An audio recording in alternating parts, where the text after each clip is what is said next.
I just had a birthday and I took myself fabric shopping for the third year in a row. My package has just arrived in the mail because I went a little bit crazy and I bought 46 meters of fabric during this little birthday shopathon.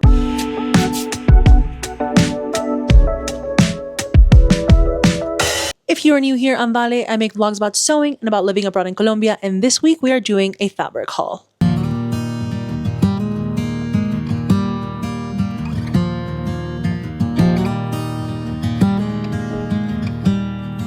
Is what we are working with. So we're gonna, this is what we're working with. So I'm gonna walk you through all of the different fabrics and we're gonna take this order. First, I'm gonna pick out the fabrics that I already have attached to different projects so I can walk you through sort of both the fabric and the project. Then I'm gonna show you the fabrics that I'm like not sure what I'm gonna use for just yet, but that I'm excited about, hence why I bought them. And then I'm going to share with you some patterns and projects that have been on my mind and my inspo board. So if you see any clear matches between the fabrics that don't have a home yet and a project I'm trying to make, let me know because, a person only has so many ideas and it's fun to sort of hear other people's ideas sometimes. Okay, first up, we've got this organza sort of cream see-through fabric. And I'm going to make something that has been on my Pinterest board for a very long time. So I've had this picture on my Pinterest pinned for basically since I started sewing, so like 3 years. And it is actually, I think this is like the founder of Selkie, which makes sense because Selkie has like a similar kind of vibe.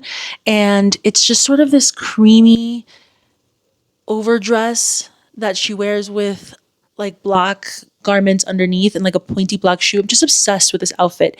And I found the perfect pattern for this, which is the KS Garner Stella dress. And I actually already made that dress once. So I made a dress to go to the Rosalia concert last month. And I used this pattern to make that dress. And I have worn that dress so many times. I just love it. It's so comfortable. It's a statement piece. It's just something that looks so put together depending on how you style it, but also just depending on the fabric that you choose. I'm obsessed with the dress that I've already made and with this Pinterest post. And I think that these two obviously go hand in hand.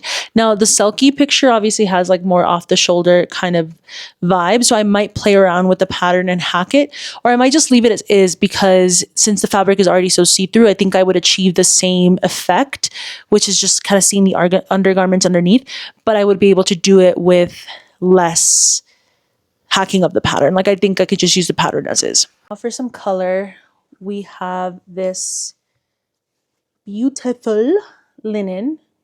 It's also so thick, like it's got like, weight to it, which I love. I also recently did my sort of color season analysis, and that's supposed to be something that works for me. I think it does. It's really just stunning. Like a little color. I know exactly what I'm going to make with this because I just need another kind of everyday dress. I've worn this dress to pieces. Like I wear this dress so much. But I have a couple of other sort of dresses that I've made in the last year that I love and I wear continuously because it's a good sort of piece for my Zoom calls for work, etc. But they all just feel a little more put together. So I'm going to be making the Lydia Naomi Daisy frock with this. If you've seen the Daisy frock, you know why it is a favorite in the sewing community, because it is just well done. The details are really gorgeous. I've made this before once and I wore that dress 2 pieces as well, to the point where like there's stains on it that will just not come out like at all. So I definitely want to make another one of these. They're just so comfortable and they're fully lined, so they feel a little more weighty. It's not a summer dress. So like I was thinking of making one of these earlier this year, but it just felt like it's been too hot. I had like a lot of summer travel. And I was like, it's too thick. But I think for early fall, it's perfect. So if you've been looking sort of for like a transitional dress, this is really it for you. You have to try it. It also has like these channels that are made in a particular way so that you can change out the elastic. So you can make the dress bigger or tighter, as your weight fluctuates in your life, which I think is also really cool to see in a pattern. I also got this black linen. It's a very similar weight to the one I just showed. There's just more of it here because I got 5 meters of this. I'm going to be making a Willa dress with this fabric. And if you have made the Willa dress, you know that it is quite, it asks for a lot of fabric, okay, but it's worth it. I've made this dress so many times. I made like mini versions of it. I've made crop tops of it. I made the original one, which was like a full length, just like statement piece. And this is by Rosie Rowe, who also has a YouTube. I'm sure you know if you have been watching sewing YouTube. And it's a phenomenal pattern. It also is one of those patterns that just looks very expensive, is very well put together, and just in general, every time I put it on, I feel like it's just the whole outfit. You know what I'm saying? I have the one that I mentioned that is the full length one, but I only made that one time just because it did use so much fabric. And I've been dying to make it in a black version because I've seen a few versions of it on Instagram in black and it just looks just stunning. Black is not like the greatest color to kind of sew with sometimes. It can not appear the same with the same vibrancy as other colors, but I just think it's a staple for my wardrobe.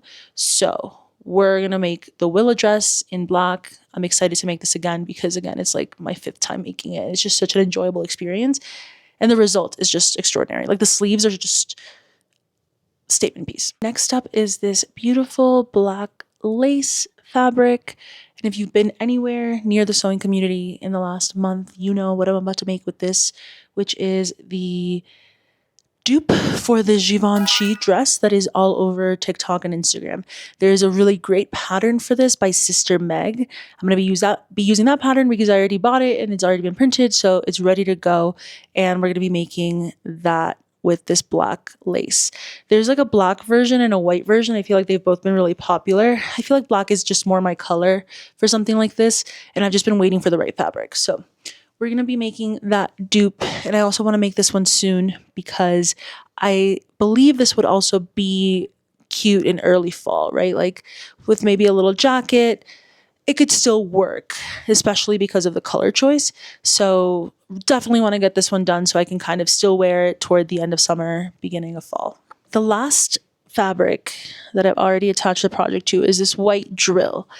Drill is kind of like a thicker cotton. It's not quite a denim, but it does have a lot of body and like weight. As you can tell here, like this is pretty heavy. And so what I want to do with this is make a pair of white barrel pants. I don't have a lot of white pants. I don't have any white pants, but I don't have a lot of white clothes these days because they stain. They stain. That's the reality. And then you end up having to like dye them or throw them away, etc.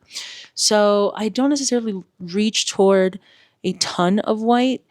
However, I have been gravitating toward this particular type of pant, which is sort of like a structured white pant that you can then potentially even wear with a structured white top.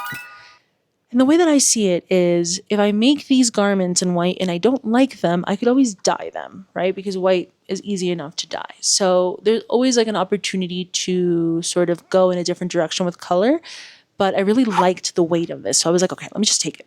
So I'm going to attempt to make, well, I know I can make those barrel pants because I'm just going to use the Arthur pant pattern. I've made this pattern several times before.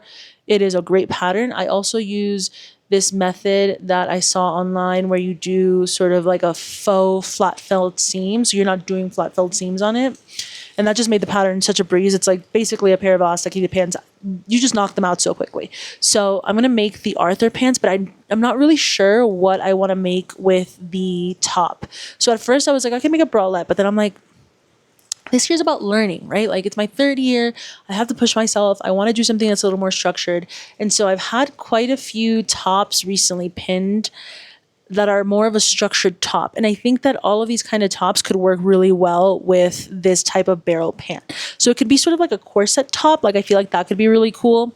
Or it could be more of like a structured kind of blouse, if you will. So I'm going to put inspo pictures for these things, but the top is really a TBD right now. Like I'm not really sure what I'm going to make. If you have any ideas for what I might make with, or any patterns that are kind of this vibe, or even just structured tops, let me know. Tops are hard to find in patterns.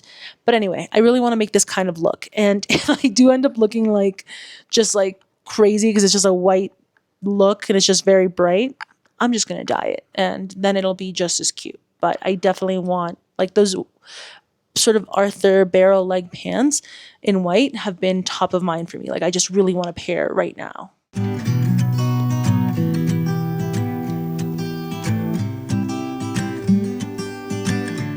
Here are the fabrics that have no home just yet. So the first is this linen and this green, which I love. Again, color analysis got me, but that does look really cute. I mean, obviously, like my necklace, I like this color in general a lot. I've got this burgundy kind of cotton, very light. Could be a nice top, not sure. Got this blue.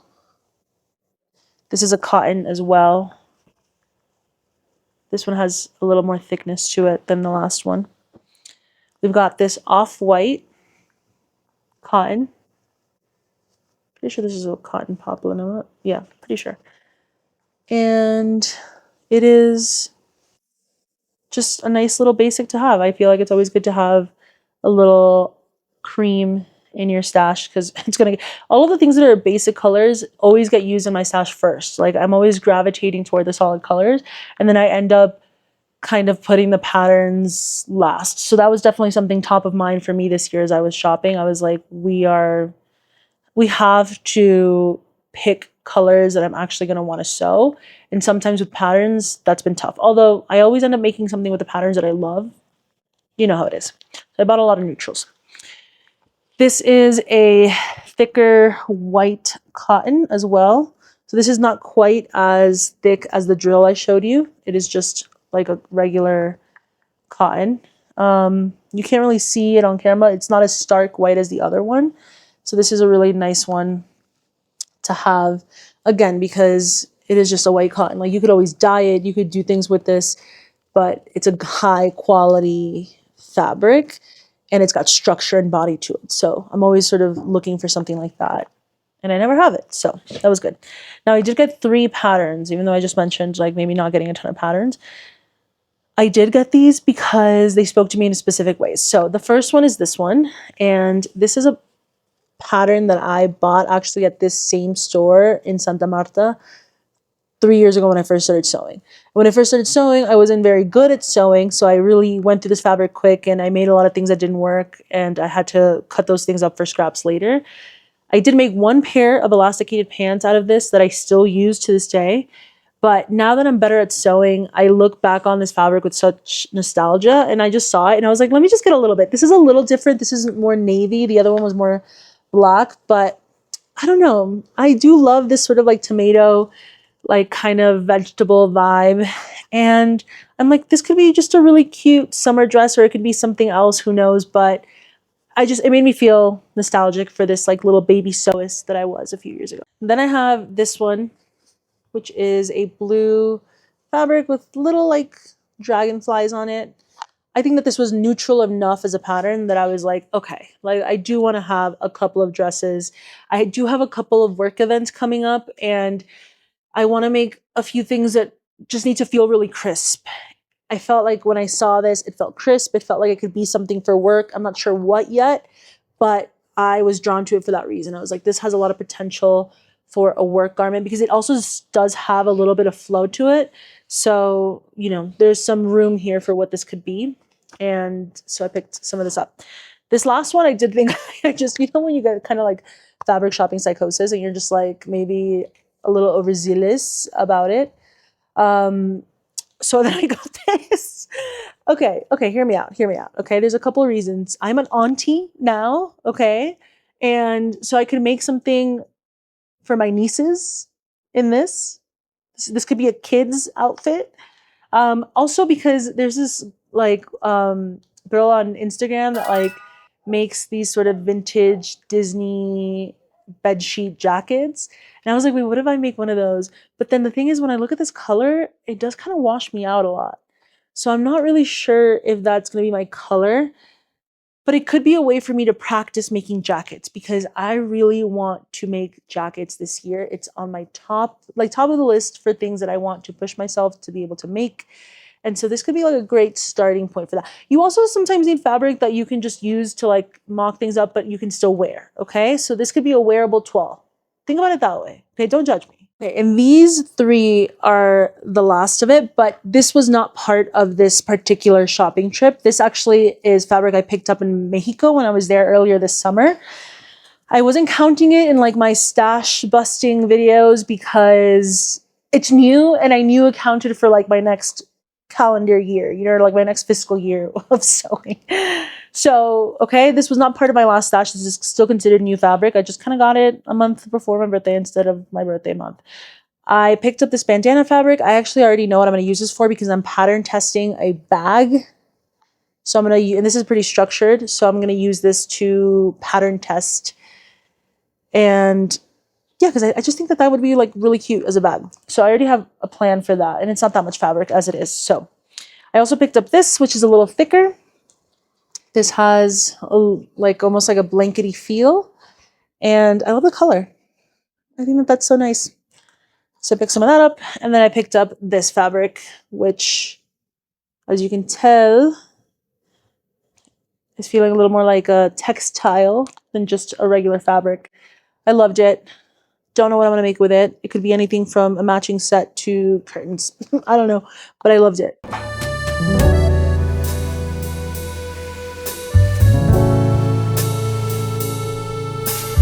Now let's talk about what I'm excited to sew this year.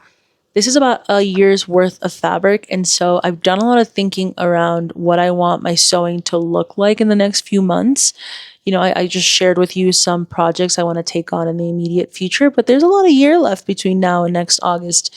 And I'm thinking through, you know, what I want that sewing year to feel like. And the answer is really that I want to try things that are outside of my comfort zone. I want it to feel challenging, creative. I want to feel that rush of trying something that appears very difficult and just like getting the satisfaction of like figuring it out and doing it. And I think I'm finally ready to take on some of these more intense projects. This is really the first year where I feel like my sewing has gotten good. And I'd heard that before from other sewists that like it's really around your third year that things start to become second nature. And I have found so much truth in that. I feel like finally my hands are doing things instinctively. I'm reaching for things instinctively. Like there's an order and a pace and, you know, a stride that I've hit in my sewing that makes me confident to try out some more complex pieces of construction. So here are some of the things that I am looking to make this year. If you know any cool patterns or people that I should be following to learn more about these things, let me know because I'm definitely trying to learn as much as possible. The first thing is jackets. I want to make jackets of all kinds and types. Now, there are some jackets that I think I could have already made based on my skill level, but my machine couldn't handle it. Like, just to be transparent, my machine is a little bit like an easy bake oven. I'm not really sure how she's still running. I think that one of the only things I ever do for her is like get a new needle every time I start a new project. Like, I don't know if that's the only reason she's still going. But this year, I actually in a couple of weeks, I'm getting an industrial machine because again, it was just my birthday. That's one of my birthday presents. And so finally, I can embark on some thicker fabrics. So one of the things I want to make is jackets of all different kinds, but all jackets are pretty thick. So I need a machine that can handle that without breaking. Anyways, I want to make blanket coats. I have a few blankets that I have saved where I've just, again, been waiting to be able to use them.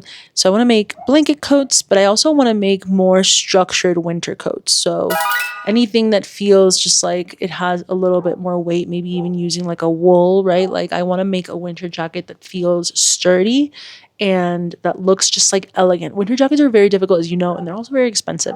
So I can definitely make something myself, but that is definitely more tailoring. So I'm going to work my way up there. And the way that I figure it is if I can start making jackets now, maybe blanket coats, maybe like little fall coats, by the time that it's actually winter, maybe I'll be able to crank out a winter jacket.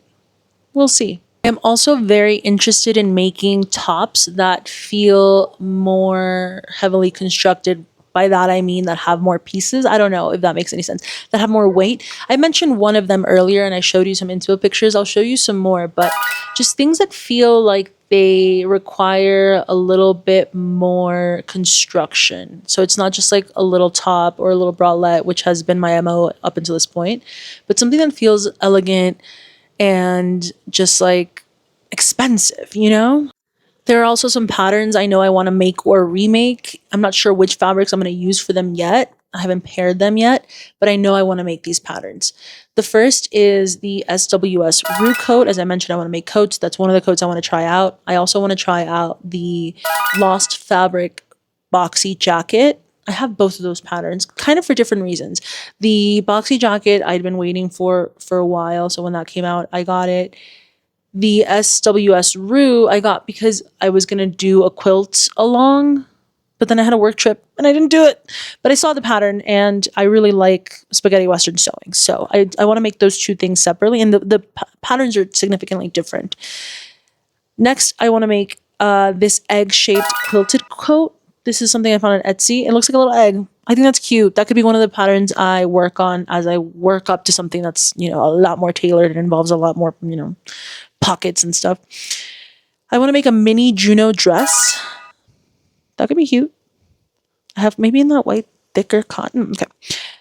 And I want to make the Rita dress by Faith Rowan Leaves. This is a pattern I think that just dropped recently, and it has these like little cute sleeves.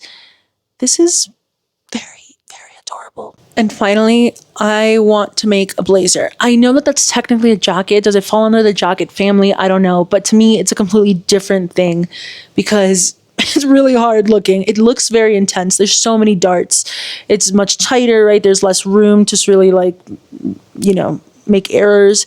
And particularly for me, I'm very picky with my blazers because I have to wear a lot of them for work. So I kind of have gotten, I know what I like. And what I like is something that has a little bit more of an hourglass. I don't love a boxy blazer. Even the oversized ones, I've tried it. It's not for me. I really prefer a fitted blazer, but not too fitted. Okay, this is what I'm saying. I'm very picky because it has to be fitted enough in the right places, like the hip. It has to be a little silhouette. But I don't love like those like skin tight kind of like, I don't know, Calvin Klein blazers that are just like tight and weird and they just like are too small. Like, okay, I'm going to show you some pictures of blazers that I like. If you have a pattern, this is like a desperate call for this. And this is obviously something that I'm going to have to work on for a while. Like there's no way that I'm going to just land on making the perfect blazer the first time. This is actually tailoring. So I will probably be making several different iterations of this blazer, or at least trying to perfect a blazer pattern for myself in the next few months. Unless there's already one out there that works really well. Let me know. Again, I like something with a little silhouette. That brings us to the end of this video because those are all of the things I picked up for my sewing this year and all the projects that I'm excited to make. If you've made it to the end of this video, like and subscribe so you can follow along as I make some of these things. And also thank you for watching. It's always really nice to be a part of the sewing community. So again, if you've got any patterns that you think that I should check out, please share them below. And I will see you all next time.